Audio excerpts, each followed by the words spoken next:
안녕하십니까. 오늘부터 기독교 역사 속에서 위대한 선교사들의 이야기를 여러분과 함께 나누어 보려고 하는 천안반석교회 민필원 목사입니다.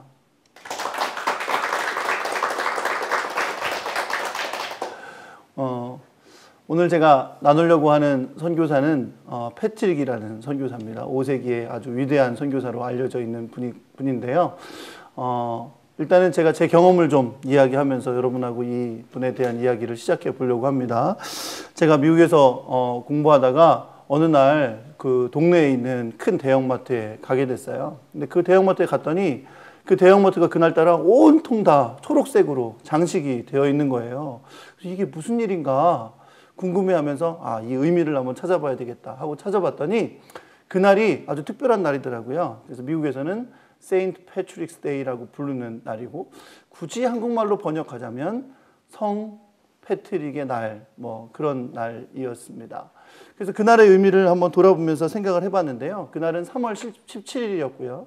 매년마다 3월 17일이 되면 그 세인트 패트릭 데이라는 날을 지키게 됩니다. 3월 17일은 이 선교사 패트릭이 죽은 날이에요. 돌아가신 날인데 그날을 기념해서 이 날을 미국뿐만 아니라 아일랜드와 유럽의 여러 곳에서 특별한 날로 지키고 있다고 합니다.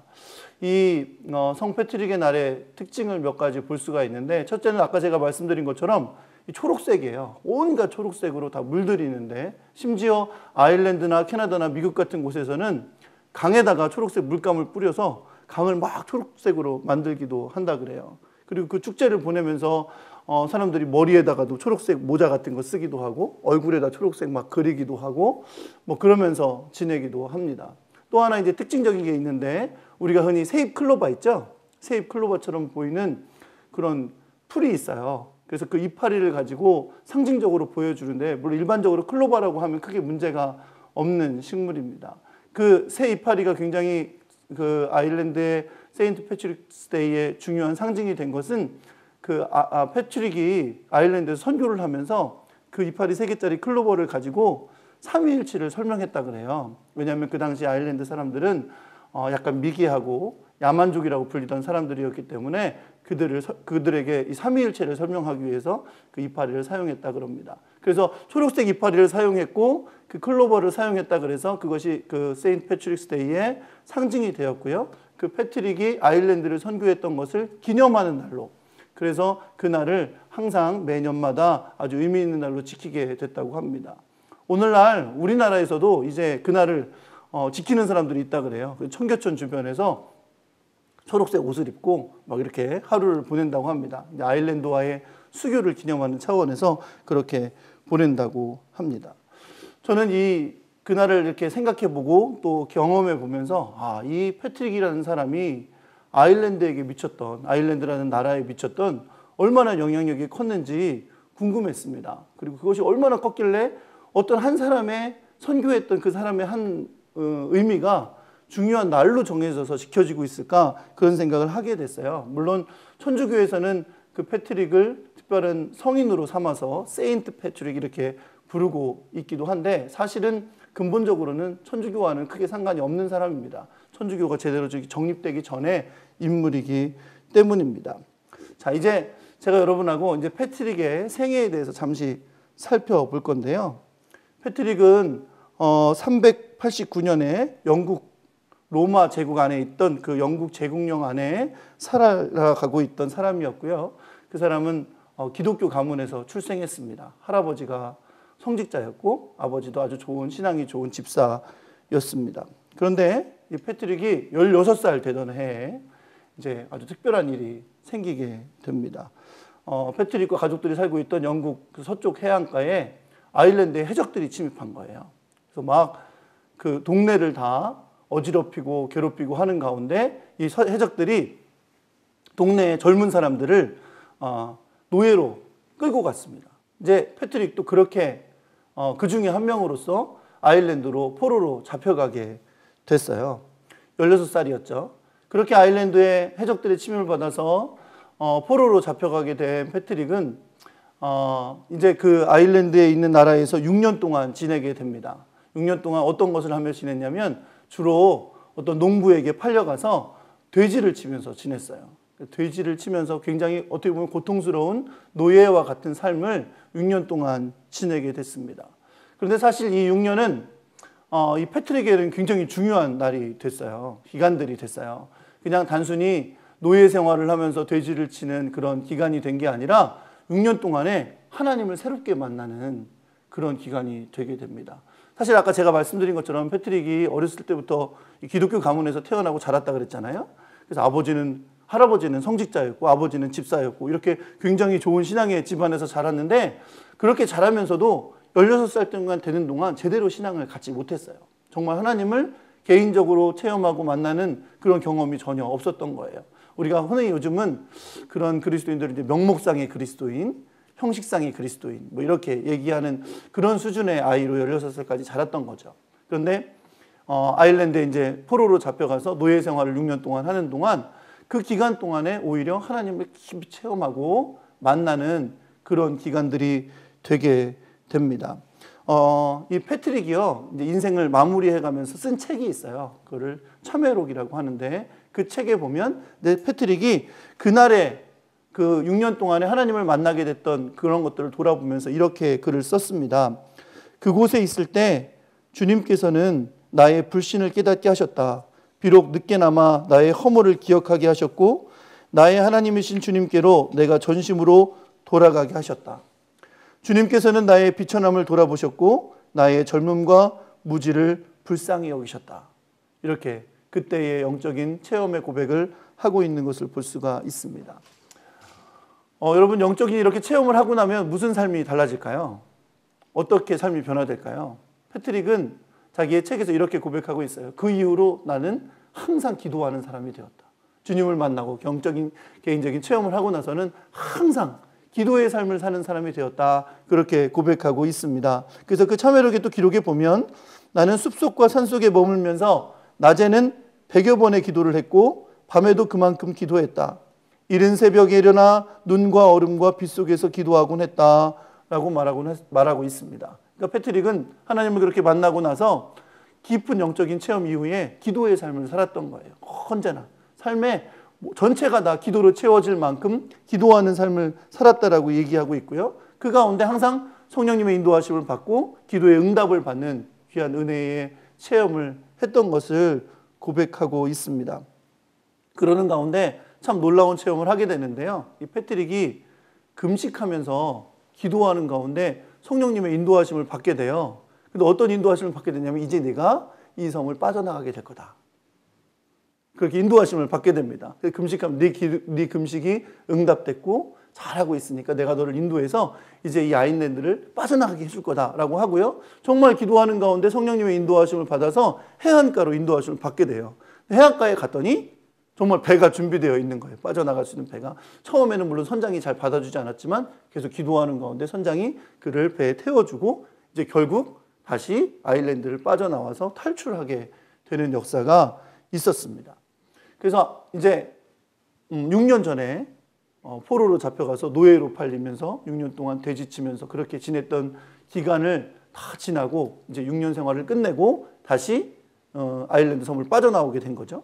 근데 원래 패트릭이 영국에 있었잖아요. 영국에서 잡혀간 거잖아요. 그러면 사실 그렇게 빠져나오고 나서 영국의 집으로 돌아갔을 것 같은데 패트릭은 그러지 않았어요. 아마 패트릭이 그곳에서 경험했던 그 영적인 경험이 그를 변화시킨 것 같아요. 그래서 패트릭은 거기서 빠져나오자마자 영국으로 간 것이 아니라 프랑스로 향해 갔습니다. 그래서 프랑스의 리베라 해안의 성 호노라트 섬이라는 곳에 가서 얼마 동안 수도원에서 생활을 하게 돼요. 영적인 깊이 있는 생활을 그곳에서 하게 됐습니다. 근데 계속 그곳에 있었던 건 아니고 그곳에 한동안 그렇게 수도원에서 생활을 하다가 결국은 나중에 이제 영국으로 돌아가게 됐거든요. 근데 영국으로 돌아갈 때쯤 돼서 아주 중요한 영적인 체험을 이 패트릭이 하게 됩니다. 어떤 체험이었냐면 여러분 성경에 보면 바울이 기도 중에 원래는 아시아로 가고 싶어 했지만 하나님께서 아시아로 가는 걸 막으시고 마게도니아로 가게 하신 역사가 나타나요. 그때 환상 중에 사도 바울이 마게도니아 사람이 나타나서 우리에게 와서 우리를 도우라 이런 환상을 보죠. 마치 그것과 같은 비슷한 경험을 이 패트릭이 하게 되는데 기도하는 가운데 잠을 자는 가운데 꿈을 꾸게 됩니다. 꿈속에서 아일랜드에서 온 것처럼 보이는 빅토리쿠스라는 사람을 보게 돼요. 근데 그 사람이 수많은 글자가 쓰여 있는 그런 책 같은 거를 가지고 오는 것을 보는데 그 책을 이제 패트릭에게 보여줍니다. 그러니까 패트릭이 그걸 받아서 이제 보는 순간에 저 멀리서 음성이 들려와요. 포클루스 숲이라는 곳이 이렇게 환상처럼 보여지면서 음성이 들려옵니다. 그러면서 믿는 자여 와서 우리와 다시 한번 함께 지내자 라는 음성이 들려요. 근데 그것을 보고서 패트릭은 이건 분명히 아일랜드에서 들려오는 음성이고 아일랜드 사람들이 나에게 와서 복음을 전해달라. 그런 음성이구나 라는 걸 확실하게 느끼게 됩니다. 그래서 패트릭이 그것을 아일랜드의 선교를 위한 소명으로 여기게 된 거죠. 그래서 결국은 다시 이제 아일랜드로 돌아가겠다 하는 마음, 아일랜드에 가서 복음을 전해야 되겠다라는 마음을 갖게 된 것입니다. 그런데 패트릭이 그런 마음의 확신을 가졌고 아일랜드로 돌아가 복음을 전해야 되겠다는 생각을 분명히 했지만 바로 다시 아일랜드로 돌아가지는 않았어요. 그래서 어떻게 했냐면 패트릭은 고울이라는 곳으로 가게 되고요. 자기가 많이 배우지 못했고, 왜냐면 16살 때 잡혀갔잖아요. 그죠? 잡혀가서 노예 생활로 6년을 보냈으니까 뭐 배우고 지식을 쌓고 그러는 기간들이 없었어요. 그러니까 내가 충분히 준비되지 못했고 또 준비해야 할 여러 가지 있음을 깨닫고 고울이라는 곳에 가서 이제 공부를 하게 돼요.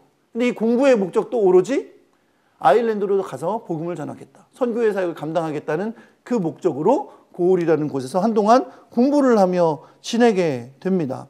근데 그 공부를 하면서도 여전히 계속 꿈을 꿨죠. 아일랜드에 가서 복음을 전해야지. 그들에게 예수 그리스도를 알려야지. 그런 소망과 꿈을 가지고 공부를 하면서 지내게 됩니다. 근데 그 기간이 꽤 길었어요. 결국 패트릭이 아일랜드로 돌아가는 게 나이가 40이 됐을 때예요. 그러니까 아마 15년, 20년의 기간을 공부하며 준비하면서 지냈었어요. 처음에도 물론 교회를 통해서 그곳으로 파송되기 위해서 노력을 했지만 처음에는 패트릭이 가도록 허가가 되어지지 않았고요. 처음에는 팔라디우스라는 사람이 이제 아일랜드로 선교사로 먼저 떠나게 됐었습니다. 그런데 이 사람이 1년 만에 그만 죽고 말았어요.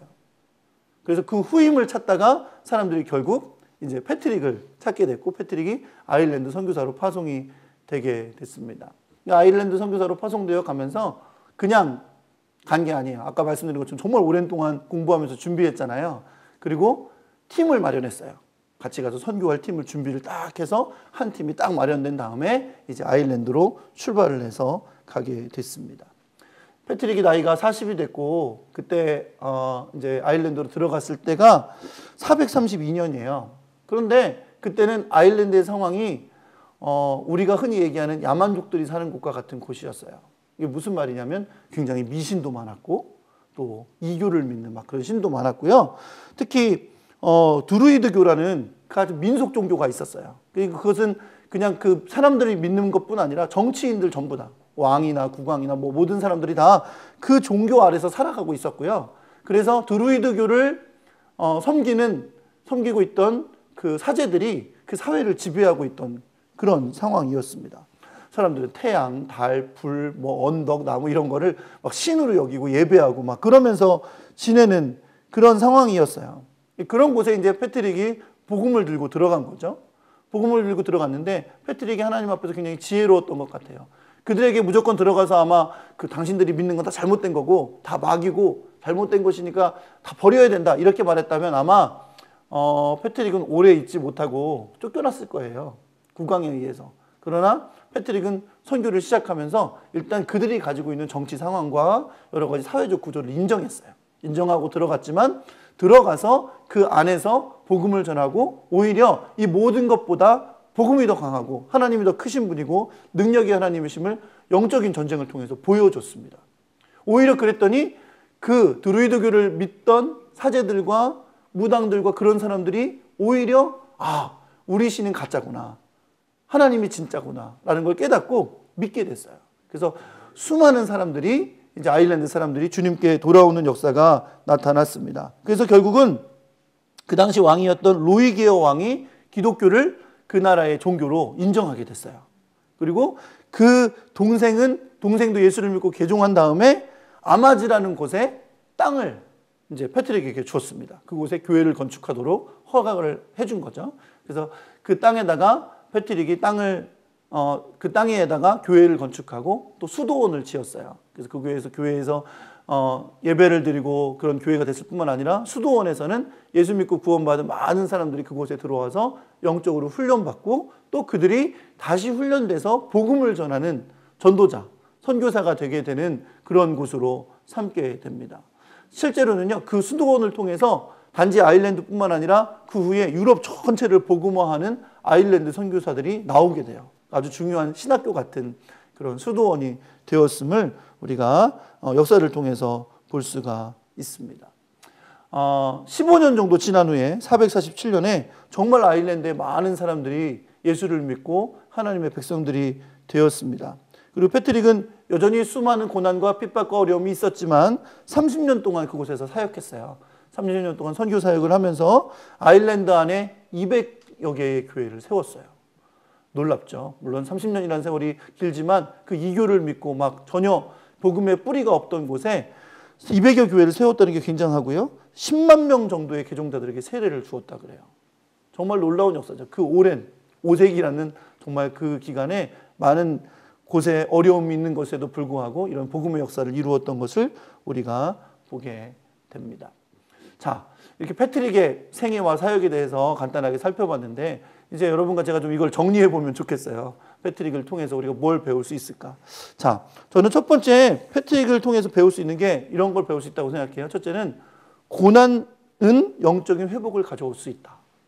우리 아무리 예수 열심히 믿고 긍정적으로 사는 사람이라 그래도 고난 당하면 굉장히 어렵고 힘들잖아요. 실망하고 절망하고 내 신앙생활에 대해서도 자꾸 회의를 느끼게 되고 그렇지만 실제로 패트릭이 그랬던 것처럼 고난은 때로 우리에게 영적인 회복을 갖고 옵니다. 그죠? 하나님을 더 만나게 하고 하나님을 기쁘시게 보게 하는 그런 기간들이 되기도 한다는 거죠. 그래서 우리가 고난을 만날 때마다도 그냥 그것이 그 자체에 대해서 실망하고 절망할 것이 아니라 오히려 그 기간을 내가 하나님 앞에 다시 나아가고 내 영이 회복되어지는 그런 기간으로 삼을 수 있는 그런 믿음의 사람들이 되어야 할 줄 믿습니다. 자, 또 두 번째는요. 원수도 우리가 복음을 전할 대상이라는 거예요. 여러분, 패트릭은 아일랜드에 포로로 잡혀가서 노예 생활했잖아요. 어떻게 보면 아일랜드 그러면 일을 갈 만큼 싫었을 수도 있어요. 그죠? 너무 고생스러워. 집을 16살이라는 어린 나이에 막 끌려가서 고생했잖아요. 돼지 키우고 막 이렇게 지냈으니까 굉장히 싫은 기간이 될 수도 있었을 텐데 그러나 아일랜드에 가서 복음을 전하라는 주님의 그 음성을 깨닫고 그곳으로 언제든 돌아가겠다는 뜨거운 마음을 품었던 것을 볼 수가 있습니다. 여러분 우리가 살다 보면 미운 사람 보게 되잖아요. 그죠? 미운 사람 혹은 정말 나를 괴롭히는 사람도 만나게 되고요. 근데 우리가 잊지 않아야 될 건 그들도 아직 복음을 믿지 않고 예수 그리스도의 자녀가 되지 않았다면 그들도 우리가 복음을 전해야 될 대상이라는 사실입니다. 그죠? 주님께서 그분을 위해서도 십자가를 지셨고 그분을 위해서도 피 흘리셨으니까 그들도 우리의 복음 전함의 대상자가 된다는 걸 우리가 꼭 기억해야 될 줄 믿습니다. 자, 세 번째는요. 선교의 대상자들, 우리가 복음을 전해야 할 대상자들을 존중할 수 있어야 된다는 거예요. 아까 말씀드린 것처럼 패트릭은 그 미개하고 막 그런 미신도 많고 막 그런 곳이었지만 그들에게 가서 무조건 그들을 무시하고 깨뜨리고 잘못됐다고 비난한 게 아니라 일단 그들을 인정하고 존중해서 그들에게 다가갔고요. 오히려 그런 가운데 성령님의 능력과 복음의 능력으로 말미암아 그들에게 복음을 전했고 많은 사람들이 구원받게 했음을 우리가 볼 수 있었습니다. 때로 우리가 예수 믿는 거 전하다 보니까 막 복음의 역사와 힘의 능력을 믿다 보니까 무례하게 대할 수도 있어요. 그죠? 사람들에게 기독교가 그래서 사람들에게 무례한 기독교처럼 보일 때가 굉장히 많이 있다는 거죠. 그러나 우리가 정말 복음의 능력을 믿고 예수 그리스도의 구원의 역사를 믿고 십자가의 능력을 믿는다면 우리가 겸손히 그들을 존중하면서도 충분히 주님의 능력 안에서 복음을 전할 수 있다고 생각합니다. 그 다음에 네 번째는요. 복음을 전하기 위해서는 준비가 돼야 된다는 거예요. 물론 우리의 복음의 열정도 중요하고 우리가 복음을 전하기 위해서 여러 가지 노력을 하는 것도 중요한데 사실은 패트릭이 그랬던 것처럼 선교를 위해서는 준비하는 또 노력들이 필요하다는 겁니다. 패트릭은 그 소명을 받고 나서 복음을 전하러 그냥 바로 아일랜드로 간 게 아니에요. 그렇죠? 오히려 고울이라는 곳에 가서 공부를 시작했어요. 자기가 그동안 준비하지 못하고 공부하지 못했던 것을 채우기 위해서 고울이라는 것을 가서 공부를 했고요. 또 사실은 굉장히 오랜 기간 동안 준비를 하는 기간이 있었고요. 그러는 가운데 좋은 팀도 마련할 수 있었거든요. 그래서 그렇게 준비되었기 때문에 아일랜드에 가서 복음을 전하면서 아주 효과적으로 그리고 능력 있게 복음을 전할 수 있었던 것을 볼 수가 있습니다. 그래서 우리가 항상 전도해야 되고 복음 전해야 된다는 그런 사명이 뜨겁지만 그 사명이 뜨거운 만큼 우리가 또 복음을 잘 전하기 위해서 준비되는 것도 필요해요. 단순히 그냥 지식적인 것뿐만 아니라 영적으로도 준비가 돼야 된다는 거죠. 그래서 주님께서 우리에게 복음을 전할 기회와 사명을 주셨을 때 그때 주님의 사명을 잘 감당할 수 있는 여러분과 제가 될 수 있기를 간절히 소망합니다. 자, 5번째, 이제 마지막인데요. 여러분, 패트릭에게서 제가 배운 아주 감동적인 것은 뭐냐면 패트릭은 끝까지 이 모든 사역에 정말 놀라운 역사를 일으켰잖아요. 교회도 많이 세우고 많은 사람을 구원하는 역사를 일으켰음에도 불구하고 일평생 오로지 주님만 영광 돌렸어요. 근데 자기를 자랑하지 않았다는 거죠. 아, 내가 이러한 일, 위대한 일을 했고 몇 개의 교회를 세웠고 몇 명의 사람들에게 세례를 줬고 이런 것을 나타내지 않았어요. 마치 사도 바울이 그랬던 것처럼 오로지 패트릭은 이 모든 일들이 다 주님이 하셨고 주님의 영광 받으실 일이다 라는 걸 끊임없이 고백했던 것을 볼 수가 있습니다. 그래서 그가 노년에 기록했던 그 참회록의 기록에 보면 이렇게 말을 하고 있어요. 내가 기도하기는 죄인이요 가장 무식한 사람이 패트릭이 아일랜드에서 쓴 이 글을 읽는 하나님을 경외하는 사람들이 내가 어떤 조그만 일을 하나님의 뜻대로 이룩했다면 그것이 나의 무지와 무능으로 되어진 것이 아니라 오로지 하나님의 선물로 되어진 것을 참으로 믿기를 바라는 것이다. 이것이 내가 죽기 전에 하고 싶은 고백이다 라고 말하고 있습니다. 사실 자랑하고 싶은 게 사람의 본능이잖아요. 그죠? 뭔가 해냈다. 나는 정말 위대한 하나님의 종이다. 이렇게 자랑하고 싶은 게 아마 우리의 본능이고 본성일지 모르는데 패트릭은 정말로 우리가 보기에도 놀라운 일들을 해냈고 하나님의 귀한 일꾼으로 사용되었지만 죽는 그날까지 자기가 높여지기를 원하지 않았고 이 모든 것이 다 하나님이 하신 일이다. 이 부족한 사람을 사용하신 하나님의 역사라는 것을 고백했던 것을 볼 수가 있습니다. 저는 오늘 여러분과 5세기의 위대한 선교사였던 패트릭에 대해서 나누었습니다. 패트릭의 삶과 또 사역의 일들을 돌아보면서 하나님께서 그를 통해 하셨던 일을 볼 수가 있었고요. 그러나 그가 여전히 오로지 하나님만을 바라보면서 하나님을 기쁘시게 하며 영광 돌렸던 그 모습을 보면서 우리가 감동을 받게 됩니다. 여러분과 제가 오늘 이 배움을 통해서 더 하나님 앞에 아름답게 쓰임받는 귀한 사람이 되기 위해서 겸손히 준비하고 기도하고 우리 영적으로 충만한 하나님의 사람이 될 수 있기를 간절히 소망합니다. 감사합니다.